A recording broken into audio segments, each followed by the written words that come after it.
नाज़रीन, एक काली बिल्ली आपके हंसते खेलते घर को कैसे उजाड़ सकती है?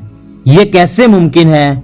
क्या हमारे घरों में आने वाले बेजुबान जानवर हमारे लिए रहमत है या किसी बड़ी तबाही का पेशे खैमा? हमारे माशरे में सदियों से ये वहम पाया जाता है कि अगर काली बिल्ली रास्ता काट जाए या घर में आ जाए तो कोई बहुत बड़ी मुसीबत आने वाली है। लेकिन क्या इस्लाम इन बातों की तस्दीक करता है या ये सिर्फ इंसानों की खुद साख्ता वहम है? आज की इस तफसीली वीडियो में हम न सिर्फ काले रंग की बिल्ली की हकीकत जानेंगे बल्कि रसूलुल्लाह सल्लल्लाहु अलैहि वसल्लम की अहादीस की रोशनी में उन 5 जानवरों का अलग अलग और तफसीली जिक्र भी करेंगे जिनकी बदवा या जिनको तकलीफ देना इंसान की दुनिया और आखिरत दोनों बर्बाद कर सकता है। वीडियो को आखिर तक लाजमी देखिएगा क्योंकि हो सकता है कि अनजाने में की जाने वाली एक छोटी सी गलती आपके घर की बरकत को खत्म कर रही हो। तो आइए चलकर वीडियो का बाकायदगी से आगाज करते हैं। नाज़रीन, सबसे पहले बात करते हैं उस वहम की कि काले रंग की बिल्ली के साथ ये काम कभी ना करना वरना घर उजड़ जाएगा। आखिर इस बात की असल हकीकत क्या है? हमारे यहाँ समझा जाता है कि काली बिल्ली जादू की अलामत है या इसके अंदर कोई बुरी रूह होती है। याद रखिए, इस्लाम में किसी भी जानवर, परिंदे या रंग को मनहूस समझना शिर्क असगर है, यानी बदशगुनी के जुमरे में आता है।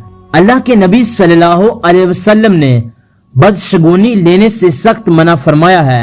बिल्ली चाहे काली हो, सफेद हो या किसी भी रंग की, वो अल्लाह की एक मखलूक है और उसका रास्ता काटना या घर में आना किसी नुकसान की वजह नहीं बनता। ताहम अहादीस में एक खास बात मिलती है। सही मुस्लिम की रिवायत के मुताबिक काले रंग के कुत्ते और बास रवायात के इशारे के मुताबिक बास काले जानवरों के बारे में आता है कि इनमें शयातीन का असर या जिन्नात का रूप धारने की सलाहियत ज्यादा होती है। जादूगर भी अक्सर काले जानवरों का इस्तेमाल करते हैं। इसका मतलब ये हरगिज़ नहीं कि हर काली बिल्ली मनहूस है।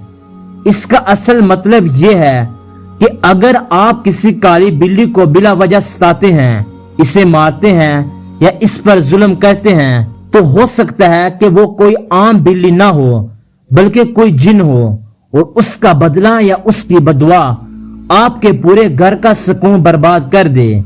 इसलिए काले रंग की बिल्ली के साथ कभी भी जुल्म का मामला ना करें, उसे मारे मत, बल्कि अगर वो तंग करे तो उसे प्यार से या किसी जायज तरीके से रास्ते से हटा दें। प्यारे दोस्तों, इस्लाम तो वो दीन है जिसने जानवरों के हकूक मुतय्यन किए।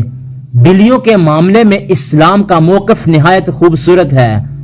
आप सल्लल्लाहु अलैहि वसल्लम के जलील कदर सहाबी हजरत अब्दुर रहमान बिन सखर को तारीख आज भी अबू हुरैरा यानी बिल्लियों वाला के नाम से जानती है, क्योंकि वो अपने आस्तीन में बिल्ली के बच्चे को रखा करते थे और आप सल्लल्लाहु अलैहि वसल्लम ने उनके इस अमल को पसंद फरमाया। यही नहीं, आप सल्लल्लाहु अलैहि वसल्लम ने फरमाया कि बिल्ली का जूता पाक है, ये तुम्हारे घरों में आने जाने वाली, तवाफ करने वाली मखलूक है। यहाँ तक कि आप सल्लल्लाहु अलैहि वसल्लम ने उस औरत का जिक्र भी फरमाया जिसे सिर्फ इसलिए जहन्नुम में डाल दिया गया क्योंकि उसने एक बिल्ली को कैद कर रखा था। ना उसे खुद कुछ खाने को दिया और ना उसे आजाद किया कि वो जमीन के कीड़े मकोड़े खा सके। इस हदीस से मालूम होता है कि बिल्ली को तकलीफ देना वाकया घर और आकबत उजाड़ सकता है। प्यारे नाज़रीन, अब बात करते हैं उन 5 जानवरों की। तो आइए अब एक एक करके उन पर बात करते हैं। सबसे पहले बात करते हैं कुत्ते के बारे में। अगरचे इस्लाम में घर के अंदर बिला जरूरत कुत्ता रखने से मना किया गया है और इससे रहमत के फरिश्ते नहीं आते, लेकिन इस पर जुल्म करना सख्त गुनाह है। प्यासे कुत्ते को पानी पिलाने पर एक गुनाहगार औरत की मगफिरत का वाकया हम सब जानते हैं। इसके बरअक्स गली के बेकसूर कुत्तों पर गर्म पानी डालना, इन्हें पत्थर मारना یا زہر دے کر تڑپانا ایک ایسا ظلم ہے جس کی آہ انسان کو برباد کر دیتی ہے۔ اب دوسرے نمبر پر بات کرتے ہیں بار بردار جانور گدھا اور اونٹ۔ نبی کریم صلی اللہ علیہ وسلم ایک انصاری کے باغ میں گئے تو وہاں ایک اونٹ تڑپ رہا تھا۔ آپ صلی اللہ علیہ وسلم نے اس کے مالک کو بلایا اور فرمایا، کیا تم اس بے زبان کے معاملے میں اللہ سے نہیں ڈرتے جس نے تمہیں اس کا مالک بنایا؟ یہ مجھ سے شکایت کر رہا ہے کہ تم اسے بھوکا رکھتے ہو اور اس سے زیادہ کام لیتے ہو۔ کسی مجبور جانور پر اس کی طاقت سے زیادہ بوجھ لادنا گھر کی برکتیں اڑا دیتا ہے۔ پیارے دوستو، اب تیسرے نمبر پر بات کرتے ہیں چڑیا اور دیگر معصوم پرندوں کے بارے میں۔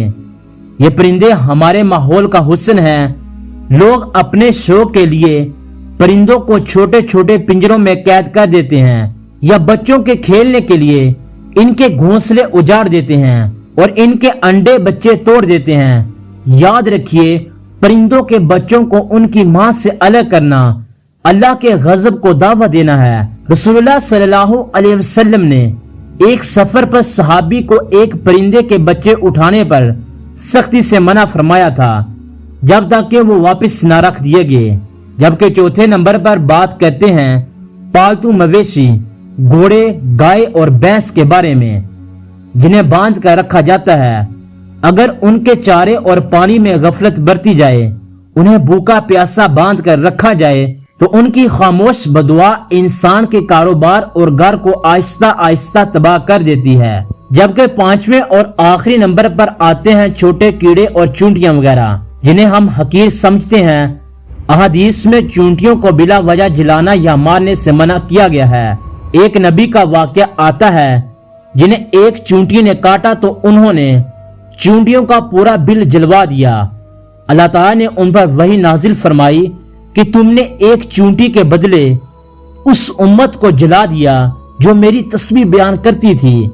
گھروں میں بلا وجہ چونٹیوں پر اسپرے کرنا یا انہیں جلانا سخت ناپسندیدہ ہے۔ محترم ناظرین، جانوروں کے حقوق کے ساتھ ساتھ ہمیں اپنے گھر کے اندرونی معاملات پر بھی نظر رکھنی چاہیے۔ اکثر گھروں کے اجڑنے یا برکت ختم ہونے کی وجہ یہ وہم نہیں ہوتے بلکہ ہمارے اپنے اعمال ہوتے ہیں۔ تو ہمیں جانوروں کے حقوق کے ساتھ ساتھ اللہ کے بندوں اور اپنے رشتہ داروں کے حقوق بھی ادا کرنے ہوں گے۔ سچی توبہ، استغفار اور زانہ صبح و شام کے مصنوع دعائیں ہمارے گھر کو ہر قسم کے شر، جادو اور بدعا سے محفوظ رکھتی ہیں۔ تو پیارے ناظرین، ساری بات کا خلاصہ یہی ہے کہ کالی بلی کا راستہ کاٹنا کوئی جادو یا نحوست نہیں، لیکن کسی بے زبان مخلوق پر ظلم کرنا آپ کے ہنستے کھیلتے گھر کو واقعہ ہی اجاڑ سکتا ہے۔ اللہ تعالیٰ ہمیں تمام انسانوں اور بے زبان جانوروں کے حقوق صحیح معنوں میں ادا کرنے کی توفیق عطا فرمائے۔ اگر آپ کو آج کی یہ تفصیلی ویڈیو پسند آئی ہو تو اور آپ کو اس سے کچھ نیا سیکھنے کو ملا ہو تو اس ویڈیو کو لائک ضرور کریں، اپنے دوستوں اور فیملی کے ساتھ شیئر کریں تاکہ وہ بھی ان وہام سے نکل سکیں، اور ہمارے چینل کو سبسکرائب کرنا مت بھولیں تاکہ ایسی ہی معلوماتی اور مستند ویڈیوز آپ کو ملتی رہیں۔ اپنے خیالات کا اظہار نیچے کمنٹ سیکشن میں لازمی کیجیے گا۔ اگلی ویڈیو تک کے لیے اجازت دیجیے۔ اللہ حافظ۔